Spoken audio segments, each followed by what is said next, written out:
hi, you two. I met you once before at the benefit for the first responders, and we've been trying to get you on the show ever since I saw the story, and I know that there's a lot of grieving still going on, so I just don't want people to forget that this happened, and we still need a lot of help there. That's where I live, and I love that community, so I just want to keep the story alive and keep telling we need help still.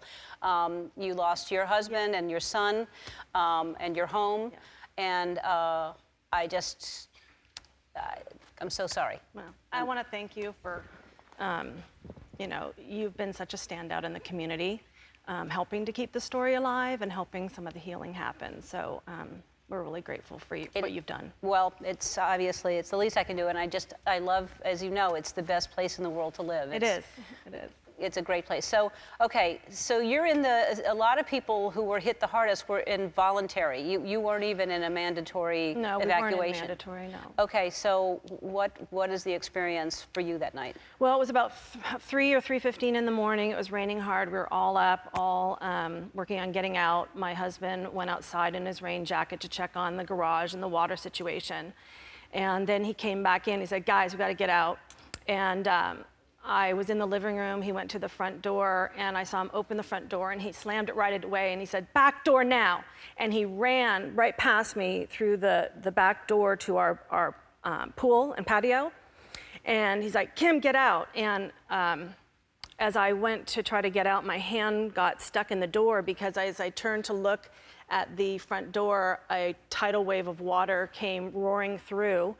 And he's like, get out now. And I said, honey, my hand's stuck, I can't. And then I went under, and it was like being an industrial-sized trash compactor with everything hitting me, like bricks, granite, glass.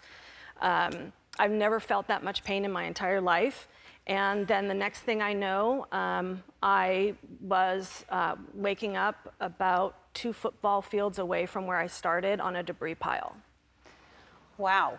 So, and then Lauren, you kind of are the face that everybody knows because we watched you getting pulled out of the mud. So tell me what you experienced. So my brother and I were sitting in the living room, and as my dad was going out to check on the water, we were just sitting there thinking, and my dad ran back inside, and he's like, everyone get in the car now. And I asked him if we should bring our bags, and he said, get out, just go. And so I ran to my room and I put on my rain boots and I grabbed my jacket, and then as I started running down the hallway back to the front door, water was coming in like a river, so I ran the other way, and that's when I got trapped by the water in my mom's office. And then I was pinned to the wall with a desk, and I just started being thrown around by different things and drowning, and then at some point there was just a large bang and I was stuck and I couldn't move, and everything kind of just piled on top of me, and I was sitting there.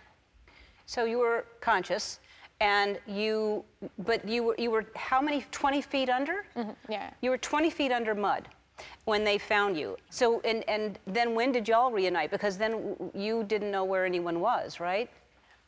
Yeah, I asked them when they were pulling me out. I was like, have you found anyone? They told me that they found my mom, but they said they haven't seen the boys anywhere. And then I asked about my best friends who also live in Montecito, and they were fine. So I was just kind of trying to think it all through. Right. They had us in different hospitals.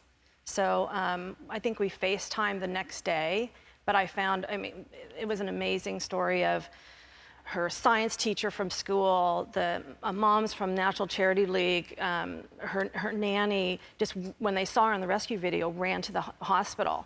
And so I knew she was cared for, and then they got her, they transferred her over to my hospital in about a week. Wow. Again, I'm so sorry for your loss of your husband and your son, your brother, and it's just, it breaks my heart. I'm so sorry that happened to you and to other families, and we will continue to make people aware of that, and I'm just proud of how the community came together. Oh, they've been great. And you have a beautiful voice.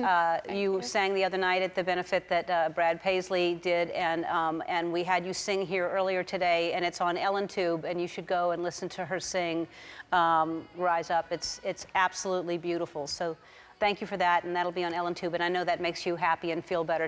Singing is everything.